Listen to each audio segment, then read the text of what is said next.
মেহেরপুরে ক্ষতিগ্রস্ত ইসকন মন্দিরে নগদ অর্থ ও খাবার সামগ্রী সহযোগিতা প্রদান করছে জাতীয়তাবাদী আইনজীবী পরিষদ।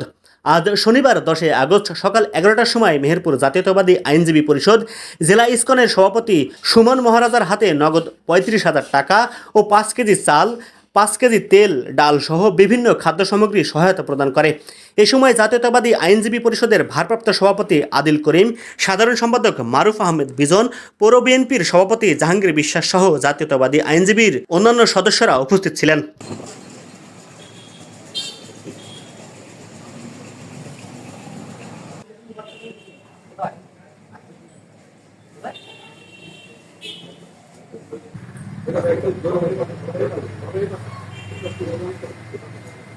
আমরা আমাদের পক্ষ থেকে যতখানি করার সাহায্য করার চেষ্টা করেছি, আগামীতে ওই সাহায্যের হাত